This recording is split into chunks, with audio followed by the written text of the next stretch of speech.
ध्यान से सुनना। एक बार की बात है, एक लड़का, एक माँ, उसका पति खत्म हो गया, उसका लड़का जन्म दिया उसने एक लड़के को। समय बीतता गया, आज वो सोचने लगी मेरे पति की मृत्यु हो गई, मैं भी मर जाऊं।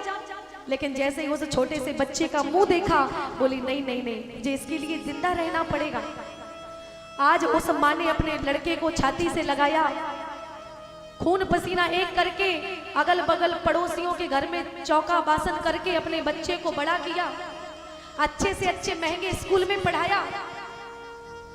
और जैसे ही वो बेटा पढ़ गया, बड़ा हो गया, सरकारी नौकरी लग गई, माँ से अलग रहने लगा, माँ को छोड़ दिया। उसके बाद में उसने शादी कर ली, विवाह कर लिया। शादी करने के बाद विदेश चला गया, परदेश चला गया अपनी पत्नी को लेकर के। चार बच्चे हुए, लेकिन जैसा कि इसे संस्कार नहीं थे, अगर संस्कार होते तो अपनी माँ को छोड़ता ही क्यों। माँ को छोड़ करके विदेश गया था। जब इसे संस्कार नहीं थे, इसके बच्चे भी बिना संस्कार वाले हुए, असंस्कारी बच्चे हुए। आज क्रूर बच्चों को देख करके आज उसे याद आई, देखो तो ऐसे बच्चे तो ना होते तो अच्छा रहता।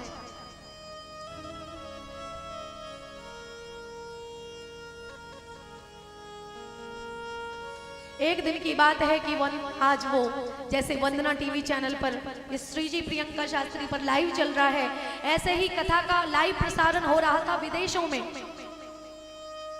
तो जैसे ही उसने देखा कि महाराज श्री कह रहे थे, कोई कथावाचक कह रहे थे कि माँ की ममता क्या होती है, कथा कह रहे थे माँ के लिए।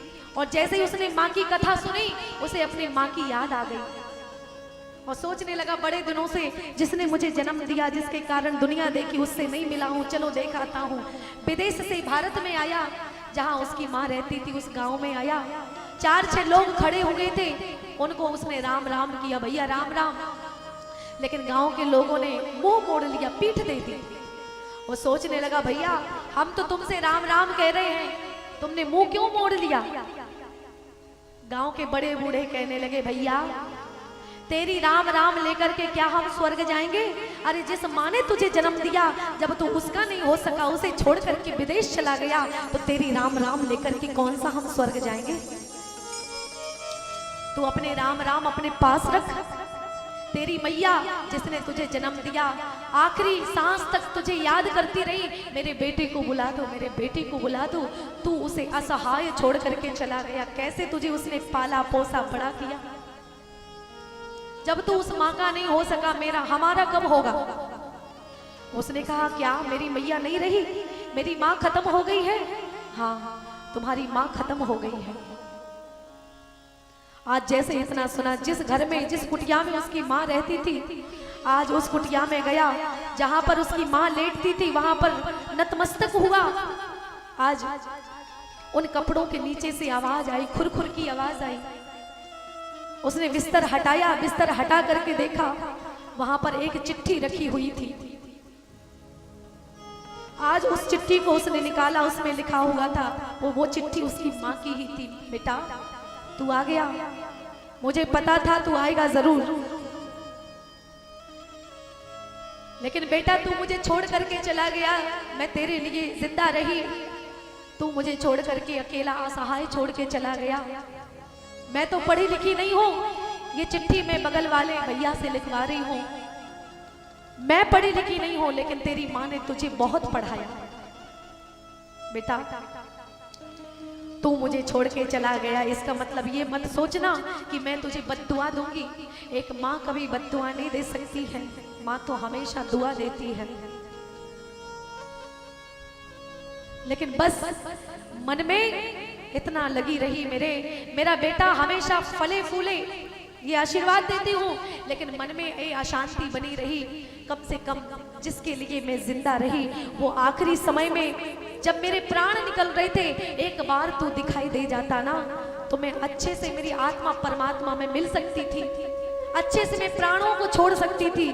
मेरी निगाहें, मेरी आंखें इधर उधर भटक रही थी, मेरा बेटा एक बार दिखाई दे जाए बस। बच्चे कहीं भी रहे, लेकिन माँ बाप हमेशा बच्चों के बारे में सोचते रहते हैं, हमारा बच्चा कैसा होगा। जब नौकरी करके आओगे, घर के बच्चे कहेंगे बेटा, घर के बच्चे कहेंगे पापा क्या लाया, पत्नी कहेगी कितना कमाया, भाई कहेगा कुछ बचाया। लेकिन वो माँ बाप ही होते हैं जो कहते हैं बेटा सवेरे से भूखा चला गया था, कुछ खाया कि नहीं खाया।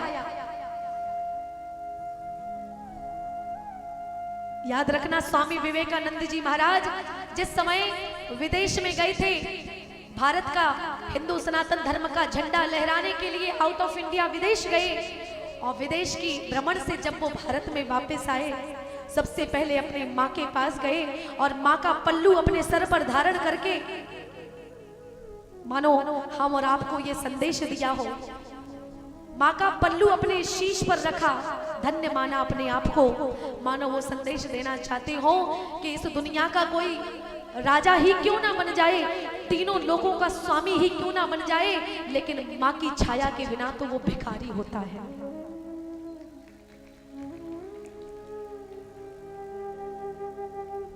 मेरे बच्चा तू खूब फले फूले, लेकिन बेटा काश एक बार तू मुझे दिखाई दे जाता। याद है तुझे मैंने पढ़ाया लिखाया, और जब मैं तुझे स्कूल छोड़ने के लिए जाती थी तो तेरे दोस्त चिढ़ाते थे कि देखो कानी का बेटा आ गया, कानी का बेटा आ गया। लेकिन मैं कानी किसके लिए बनी? मैं तुझे छोड़ के तो जा रही हूँ, लेकिन मेरा अंग का एक, मेरे शरीर का एक अंग तेरे पास में अभी भी है। सोचने लगा कौन सा? चिट्ठी पढ़ने लगा जल्दी जल्दी, जिसमें लिखा हुआ था बेटा जब तू पैदा हुआ था केवल एक आंख थी तुझे, डॉक्टर ने कहा कोई एक आंख दे देगा तो ये दोनों आंखों से देख सकेगा। सबने मना कर दिया, रिश्तेदारों ने, लेकिन जैसे ही मैंने तुझे एक आंख दी, मैं तो कानी बन गई, लेकिन ऑपरेशन के बाद तू दोनों आंखों से दुनिया देखने लगा। मेरे एक आंख तेरे पास अभी भी है, जो दाहिने ओर की आंख है ना, वो मेरी आंख है, तेरे पास है। मैं तो तुझे छोड़ के जा रही हूं, लेकिन मेरी आंख तेरे पास है। मेरे बच्चे तो हमेशा फले फूले, हमेशा खुश रहे। तेरी माँ कभी तुझे बद्दुआ नहीं दे सकती। हमेशा मेरा बच्चा फले फूले, खूब बड़ा हो। तेरी नौकरी लगी, तेरे बच्चों की भी खूब अच्छी नौकरी लगे, यही दुआ दूंगी तुझे। एक माँ बाप अगर आपके ऊपर डांटते हैं, फटकारते हैं, चिल्लाते हैं, तो केवल उसके लिए कि आपका जीवन सुधर सके। एक जो एसआई सीनियर इंस्पेक्टर था अपने टीचर के पास गया और बोला मैम मुझे हाथ पर, जैसे आप स्कूल में कॉलेज में मुझे डंडा मारती थी उसी प्रकार से मुझे आज डंडा मारो। टीचर कहने लगे क्यों? इसलिए क्योंकि आज मैं ऐसा ही बन पाया तो तुम्हारे उस डंडा की मार के कारण बन पाया। माँ बाप अगर डांटते हैं, फटकारते हैं तो केवल इसलिए ताकि तुम सुधर जाओ, तुम्हारा जीवन बदल जाए, सुधर जाए। माँ की दुआ कभी खाली नहीं जाती, और माँ दुआ दे या बद्दुआ दे, मगर भगवान से टाली नहीं जाती। माँ बाप तो बद्दुआ नहीं देते, लेकिन वो भगवान जरूर देखता है। चार चार बच्चों का पेट पालती है एक माँ, मगर आज 4 बच्चों से एक माँ पाली नहीं जाती। आजकल के कलयुग के लोग ऐसे हैं, अगर 2 बेटे हैं, 2 अगर लड़के हैं तो आपस में सलाह करते हैं, सुनो बाप मताई सिर्फ हमारे नहीं है, बाप मताई तुम्हारे भी हैं। महीने में 30 दिन होते हैं, माँ बाप 15 दिन हमारे घर में रहेंगे, 15 दिन तुम्हारे घर में रहेंगे। ऐसी नालायक औलादों से मेरा एक प्रश्न है, ठीक है 15 दिन माँ बाप तुम्हारे घर रहेंगे, 15 दिन माँ बाप तुम्हारे घर में रहेंगे, और अगर 31वां महीना होगा तो फिर एक दिन माँ बाप कहाँ रहेंगे? क्योंकि किसी महीने में 31वां महीना भी होता है। तो जो बच्चे अपने माँ बाप को निवाले के लिए तरसाते हैं, ऐसे लोग स्वर्ग नहीं जाते, नरक के भी दरवाजे बंद कर दिए जाते हैं। एक माँ तो अगर उसका बस चले तो खुद मर जाएगी, लेकिन अपनी आंखों के सामने बच्चों को मरता हुआ नहीं देख सकेगी। वो माँ बाप होते हैं।